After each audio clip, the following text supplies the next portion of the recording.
ਵਾਹਿਗੁਰੂ ਜੀ ਕਾ ਖਾਲਸਾ ਵਾਹਿਗੁਰੂ ਜੀ ਕੀ ਫਤਿਹ। ਬੇਨਤੀ ਹੈ ਕਿ ਵੀਡੀਓ ਨੂੰ ਅੰਤ ਤੱਕ ਜ਼ਰੂਰ ਵੇਖਣਾ ਤੇ ਜੇਕਰ ਚੈਨਲ ਤੇ ਨਵੇਂ ਆਏ ਹੋ ਤਾਂ ਚੈਨਲ ਨੂੰ ਸਬਸਕ੍ਰਾਈਬ ਵੀ ਜ਼ਰੂਰ ਕਰ ਲੈਣਾ।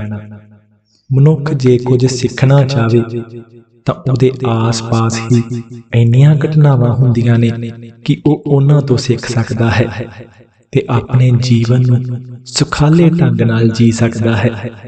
ਪਰ ਮਨੁੱਖ ਇਸ ਤਰ੍ਹਾਂ ਨਹੀਂ ਕਰਦਾ। ਉਹ ਹਮੇਸ਼ਾ ਆਪਣੀਆਂ ਮੁਸੀਬਤਾਂ ਚੋਂ ਨਿਕਲਣ ਲਈ ਸ਼ਾਰਟਕਟ ਰਸਤੇ ਅਪਣਾਉਂਦਾ ਹੈ ਤੇ ਅੰਤ ਵਿੱਚ ਉਹਦੇ ਹੱਥ ਕੁਝ ਵੀ ਨਹੀਂ ਲੱਗਦਾ, ਸਗੋਂ ਉਹਦੇ ਜੀਵਨ ਵਿੱਚ ਅਨੇਕਾਂ ਦੁੱਖ ਘਰ ਜਾਂਦੇ ਹਨ ਤੇ ਮਨੁੱਖ ਮਾਨਸਿਕ ਤੌਰ ਤੇ ਪਰੇਸ਼ਾਨ ਹੋ ਜਾਂਦਾ ਹੈ। ਇੱਕ ਵਾਰ ਇੱਕ ਮਨੁੱਖ ਮਹਾਂਪੁਰਖਾਂ ਕੋਲ ਆਇਆ ਤੇ ਕਹਿੰਦਾ ਕਿ ਮੈਂ ਬਹੁਤ ਦੁਖੀ ਹਾਂ, ਮੈਨੂੰ ਕੋਈ ਰਸਤਾ ਨਹੀਂ ਦਿਸ ਰਿਹਾ। ਮਹਾਂਪੁਰਖੋ, ਤੁਸੀਂ ਮੈਨੂੰ ਕੋਈ ਰਸਤਾ ਦਿਖਾਓ। ਤਾਂ ਮਹਾਂਪੁਰਖ ਕਹਿੰਦੇ, ਮੈਂ ਤੈਨੂੰ ਤੇਰੇ ਦੁੱਖਾਂ ਚੋਂ ਨਿਕਲਣ ਦਾ ਰਾਹ ਦੱਸ ਦਵਾਂਗਾ, ਪਰ ਉਹਦੇ ਲਈ ਤੈਨੂੰ ਇੱਕ ਕੰਮ ਕਰਨਾ ਪਵੇਗਾ। ਉਹ ਮਨੁੱਖ ਝੱਟ ਬੋਲਿਆ, ਕਹਿੰਦਾ ਦੱਸੋ, ਮੈਂ ਹੁਣੇ ਕਰ ਦਿੰਦਾ ਹਾਂ। ਦੁਖਿਆਰਾ ਸੀ, ਦੁੱਖਾਂ ਚੋਂ ਬਾਹਰ ਨਿਕਲਣ ਦੀ ਬਹੁਤ ਜਲਦੀ ਸੀ ਉਹਨੂੰ। ਤਾਂ ਮਹਾਂਪੁਰਖ ਕਹਿੰਦੇ, ਤੈਨੂੰ ਇੱਕ ਪੂਰਾ ਦਿਨ ਤੇ ਰਾਤ ਸ਼ਮਸ਼ਾਨ ਵਿੱਚ ਗੁਜ਼ਾਰਨੀ ਪਵੇਗੀ ਤੇ ਫਿਰ ਤੂੰ ਮੇਰੇ ਪਾਸ ਆਉਣਾ ਹੈ।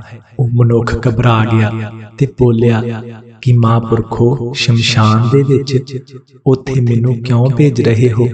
ਤਾਂ ਮਹਾਂਪੁਰਖ ਕਹਿੰਦੇ, ਤੈਨੂੰ ਜਾਣਾ ਹੀ ਪੈਣਾ ਹੈ। ਤਾਂ ਉਹ ਮਨੁੱਖ ਕਹਿੰਦਾ, ਮੈਂ ਦਿਨੇ ਤਾਂ ਸ਼ਮਸ਼ਾਨ ਜਾ ਸਕਦਾ ਹਾਂ, ਪਰ ਰਾਤ ਨੂੰ ਤਾਂ ਮੈਨੂੰ ਡਰ ਲੱਗਦਾ ਹੈ।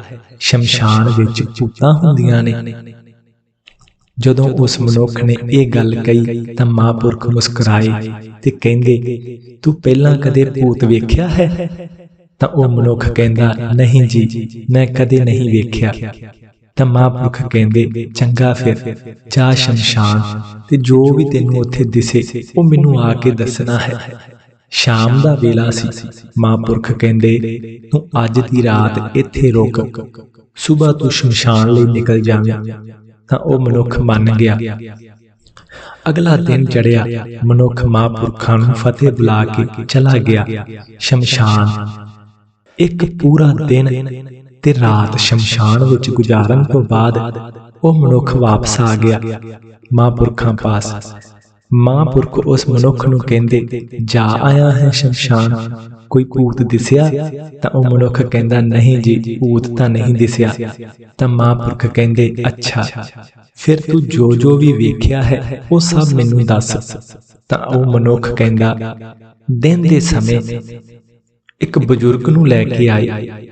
ਉਸ ਦੇ ਨਾਲ ਕੁਝ ਲੋਕ ਸਨ ਤੇ ਉਹਦਾ ਅੰਤਿਮ ਸੰਸਕਾਰ ਕਰਕੇ ਚਲੇ ਗਏ। ਫਿਰ ਥੋੜੀ ਦੇਰ ਬਾਅਦ ਇੱਕ ਅਮੀਰ ਬੰਦੇ ਨੂੰ ਅੰਤਿਮ ਸੰਸਕਾਰ ਲਈ ਲੈ ਕੇ ਆਏ। ਉਹਦੇ ਨਾਲ ਬਹੁਤ ਲੋਕ ਸਨ, ਕੁਝ ਦੁਖੀ ਸਨ, ਕੁਝ ਆਪਣੀਆਂ ਹੀ ਗੱਲਾਂ ਵਿੱਚ ਲੱਗੇ ਹੋਏ ਸਨ, ਨਾਲ ਕੁਝ ਵਿਦਵਾਨ ਵੀ ਸਨ ਜੋ ਆਪਣੇ ਆਪਣੇ ਤਰਕ ਦੇ ਰਹੇ ਸਨ। ਤਾਂ ਉਧਰੋਂ ਕੁਝ ਲੋਕ ਇੱਕ ਗਰੀਬ ਮਨੁੱਖ ਨੂੰ ਲੈ ਕੇ ਆਏ ਅੰਤਿਮ ਸੰਸਕਾਰ ਲਈ ਤੇ ਉਸ ਨਾਲ ਬਸ ਥੋੜੇ ਜਿਹੇ ਲੋਕ ਸਨ। ਜੋ ਅਮੀਰ ਆਦਮੀ ਸੀ ਉਹਦਾ ਅੰਤਿਮ ਸੰਸਕਾਰ ਤਾਂ ਚੰਦਨ ਦੀ ਲੱਕੜ ਨਾਲ ਕੀਤਾ ਤੇ ਜੋ ਗਰੀਬ ਆਦਮੀ ਸੀ ਉਹਦਾ ਆਮ ਲੱਕੜ ਨਾਲ। ਜਦੋਂ ਦੋਵੇਂ ਜਲ ਰਹੇ ਸੀ ਅੱਗ ਦੀਆਂ ਲਪਟਾਂ ਵਿੱਚ ਤਾਂ ਉਦੋਂ ਲੋਕ ਵਾਪਸ ਜਾਣੇ ਸ਼ੁਰੂ ਹੋ ਗਏ ਤੇ ਕਰਦਿਆਂ ਸਭ ਆਪੋ ਆਪਣੇ ਘਰਾਂ ਨੂੰ ਚਲੇ ਗਏ ਤੇ ਉਹ ਅਮੀਰ ਤੇ ਗਰੀਬ ਦੋਵਾਂ ਦਾ ਸਿਵਾ ਬੁੱਝ ਚੁੱਕਾ ਸੀ ਤੇ ਜੋ ਪਿੱਛੇ ਬਚਿਆ ਸੀ ਉਹ ਸੀ ਸਿਰਫ ਤੇ ਸਿਰਫ ਸਵਾਹ। ਤੇ ਫਿਰ ਰਾਤ ਹੋ ਗਈ। ਰਾਤ ਨੂੰ ਮੈਂ ਆਪਣੇ ਆਪ ਤੋਂ ਡਰਦਾ ਰਿਹਾ, ਕੁਝ ਸੁੱਕੇ ਪੱਤਿਆਂ ਦੀਆਂ ਆਵਾਜ਼ਾਂ ਤੋਂ ਡਰਦਾ ਰਿਹਾ ਜੋ ਹਵਾ ਨਾਲ ਇੱਧਰ ਉੱਧਰ ਉੱਡ ਰਹੇ ਸਨ। ਕੁਝ ਮੈਂ ਜਾਨਵਰਾਂ ਦੀਆਂ ਆਵਾਜ਼ਾਂ ਸੁਣ ਕੇ ਡਰਦਾ ਰਿਹਾ। ਇਵੇਂ ਕਰਦਿਆਂ ਦਿਨ ਚੜ੍ਹ ਗਿਆ ਤੇ ਮੈਂ ਸਿੱਧਾ ਤੁਹਾਡੇ ਪਾਸ ਆ ਗਿਆ।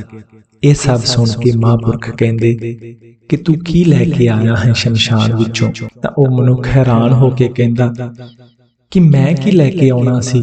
ਤਾਂ ਇਸ ਉੱਤੇ ਮਹਾਂਪੁਰਖ ਕਹਿੰਦੇ, ਨਹੀਂ, ਤੂੰ ਕੁਝ ਲੈ ਕੇ ਆਉਣਾ ਸੀ ਉੱਥੋਂ।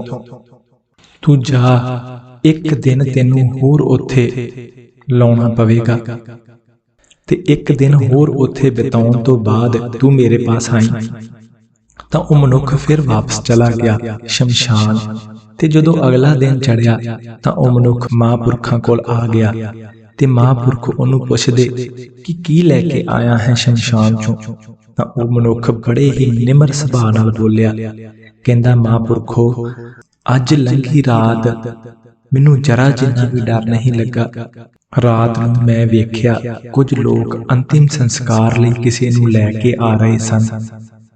ਉਹ ਹੋਰ ਕੋਈ ਨਹੀਂ, ਉਹ ਮੈਂ ਸੀ। ਮੈਨੂੰ ਚੱਕ ਕੇ ਲਿਆ ਰਹੇ ਸੀ ਲੋਕ ਤੇ ਮੇਰੇ ਮਾਂ ਪਿਓ ਬਹੁਤ ਰੋ ਰਹੇ ਸਨ, ਭੈਣ ਭਰਾ ਬਹੁਤ ਰੋ ਰਹੇ ਸਨ। ਲੋਕ ਉਹਨਾਂ ਨੂੰ ਦਿਲਾਸਾ ਦੇ ਰਹੇ ਸਨ, ਕੁਝ ਕਹਿ ਰਹੇ ਸਨ ਕਿ ਬਹੁਤ ਮਾੜਾ ਹੋਇਆ ਇਹਦੇ ਨਾਲ, ਇਹਦੀ ਤਾਂ ਹਜੇ ਉਮਰ ਵੀ ਘੱਟ ਸੀ, ਇਹਨੇ ਤਾਂ ਹਜੇ ਕੁਝ ਵੇਖਿਆ ਹੀ ਨਹੀਂ ਸੀ। ਮੇਰੇ ਘਰ ਵਾਲਿਆਂ ਨੂੰ ਦਿਲਾਸਾ ਦੇ ਰਹੇ ਸਨ ਤੇ ਮੈਂ ਲੰਮਾ ਪਿਆ ਇਹ ਸਭ ਵੇਖ ਰਿਹਾ ਸੀ। ਮੈਂ ਚਾਹੁੰਦਾ ਸੀ ਉੱਠ ਕੇ ਆਪਣੇ ਮਾਂ-ਪਿਓ ਨੂੰ ਚੁੱਪ ਕਰਾਵਾਂ, ਆਪਦੇ ਭਰਾ ਨੂੰ ਚੁੱਪ ਕਰਾਵਾਂ। ਮੈਨੂੰ ਬਹੁਤ ਦੁੱਖ ਹੋ ਰਿਹਾ ਸੀ ਪਰ ਮੈਂ ਉੱਠ ਨਹੀਂ ਸੀ ਪਾ ਰਿਹਾ। ਬਸ ਫਿਰ ਮੈਨੂੰ ਲੱਕੜਾਂ ਤੇ ਪਾ ਦਿੱਤਾ ਤੇ ਲੱਕੜਾਂ ਨੂੰ ਅੱਗ ਲਾ ਦਿੱਤੀ। ਅੱਗ ਵਧੀ ਗਈ ਤੇ ਮੈਨੂੰ ਸੇਕ ਲੱਗਣਾ ਸ਼ੁਰੂ ਹੋ ਗਿਆ। ਮੈਂ ਉੱਠਣਾ ਚਾਹੁੰਦਾ ਸੀ ਪਰ ਉੱਠ ਨਹੀਂ ਸੀ ਪਾ ਰਿਹਾ। ਮੈਂ ਆਪਣੇ ਆਪ ਨੂੰ ਜਲਦੇ ਹੋਏ ਵੇਖ ਰਿਹਾ ਸੀ। ਬਸ ਫਿਰ ਦਿਨ ਚੜ੍ਹ ਗਿਆ ਤੇ ਮੈਂ ਸਿੱਧਾ ਤੁਹਾਡੇ ਕੋਲ ਆ ਗਿਆ। ਮਹਾਂਪੁਰਖੋ, ਮੈਂ ਸ਼ਮਸ਼ਾਨ ਚੋਂ ਬਹੁਤ ਵੱਡੀ ਸਿੱਖਿਆ ਲੈ ਕੇ ਆਇਆ ਹਾਂ ਕਿ ਮਨੁੱਖ ਦਾ ਅੰਤ ਤਾਂ ਮੌਤ ਹੈ, ਪਰ ਉਸ ਅਕਾਲ ਪੁਰਖ ਨੇ ਜਿਹੜੇ ਸਾਹ ਦਿੱਤੇ ਨੇ ਉਹਨਾਂ ਨੂੰ ਵੀ ਦੁੱਖਾਂ ਦੇ ਵਿੱਚ ਉਲਝ ਕੇ ਮੈਂ ਗਵਾ ਰਿਹਾ ਹਾਂ। ਪਤਾ ਨਹੀਂ ਉਹ ਕਿਹੜਾ ਪਲ ਹੈ ਜਿਹੜਾ ਮੇਰਾ ਆਖਰੀ ਪਲ ਹੋਣਾ ਹੈ। ਇਸ ਲਈ ਜੋ ਜੀਵਨ ਮੇਰੇ ਕੋਲ ਹੈ ਉਹਨੂੰ ਮੈਂ ਦੁਖੀ ਹੋ ਕੇ ਕੱਟ ਰਿਹਾ ਹਾਂ, ਪਰ ਪਰਮਾਤਮਾ ਨੂੰ ਮਨੋਂ ਵਿਸਾਰੀ ਬੈਠਾ ਹਾਂ।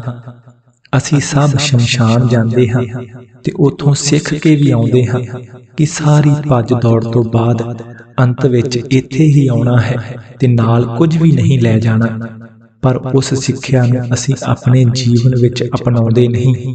ਸ਼ਮਸ਼ਾਨ ਚੋਂ ਬਾਹਰ ਨਿਕਲਦਿਆਂ ਹੀ ਅਸੀਂ ਸਭ ਭੁੱਲ ਜਾਂਦੇ ਹਾਂ ਤੇ ਰੁੱਝ ਜਾਂਦੇ ਹਾਂ ਆਪਣੇ ਜੀਵਨ ਦਿਆਂ ਕਾਰਜਾਂ ਵਿੱਚ। ਬੇਈਮਾਨੀਆਂ ਕਰਨੀਆਂ ਸ਼ੁਰੂ ਕਰ ਦਿੰਦੇ ਹਾਂ, ਮਾੜੇ ਕਰਮ ਕਰਨੇ ਸ਼ੁਰੂ ਕਰ ਦਿੰਦੇ ਹਾਂ ਤੇ ਅੰਤ ਦੁੱਖਾਂ ਨਾਲ ਘਿਰ ਜਾਂਦੇ ਹਾਂ। ਸੁੱਖਾਂ ਦਾ ਆਨੰਦ ਤਾਂ ਅਸੀਂ ਮਾਣ ਹੀ ਨਹੀਂ ਪਾਉਂਦੇ। ਆਪਣੇ ਅੰਤ ਨੂੰ ਮਨ ਅੰਦਰ ਰੱਖ ਕੇ ਜੋ ਸਵਾਸ ਕੋਲ ਬਚੇ ਹਨ ਉਹਨਾਂ ਸਵਾਸਾਂ ਨਾਲ ਉਸ ਅਕਾਲ ਪੁਰਖ ਦੀ ਬੰਦਗੀ ਕਰ ਲਓ, ਚੰਗੇ ਕਰਮ ਕਰ ਲਓ ਤੇ ਜੀਵਨ ਵਿੱਚ ਸੁੱਖ ਮਾਣ ਲਓ। ਉਸ ਅਕਾਲ ਪੁਰਖ ਦੀ ਮਹਿਮਾ ਹਾਸਿਲ ਕਰ ਲਓ। ਐਵੇਂ ਨਿੱਕੀਆਂ ਨਿੱਕੀਆਂ ਗੱਲਾਂ ਨੂੰ ਲੈ ਕੇ ਦੁਖੀ ਨਾ ਹੋਵੋ। ਆਪਣੇ ਜੀਵਨ ਨੂੰ ਹੱਸ ਖੇਡ ਕੇ ਬਿਤਾਓ। ਕੋਈ ਪਤਾ ਨਹੀਂ ਕਦੋਂ ਉਸ ਪਰਮਾਤਮਾ ਦੇ ਘਰੋਂ ਬੁਲਾਵਾ ਆ ਜਾਣਾ ਹੈ। ਇਸ ਲਈ ਹਰ ਪਲ ਨੂੰ ਮੰਨਣਾ ਸਿੱਖੋ ਤੇ ਆਪਣੀ ਰਸਨਾ ਨਾਲ ਉਸ ਵਾਹਿਗੁਰੂ ਨਾਮ ਦਾ ਜਾਪ ਕਰਦੇ ਰਹੋ। ਜੇਕਰ ਤੁਹਾਨੂੰ ਇਹ ਵੀਡੀਓ ਚੰਗੀ ਲੱਗੀ ਤਾਂ ਇਹਨੂੰ ਅੱਗੇ ਸਾਂਝੀ ਜ਼ਰੂਰ ਕਰਨਾ। ਵਾਹਿਗੁਰੂ ਜੀ ਕਾ ਖਾਲਸਾ, ਵਾਹਿਗੁਰੂ ਜੀ ਕੀ ਫਤਿਹ।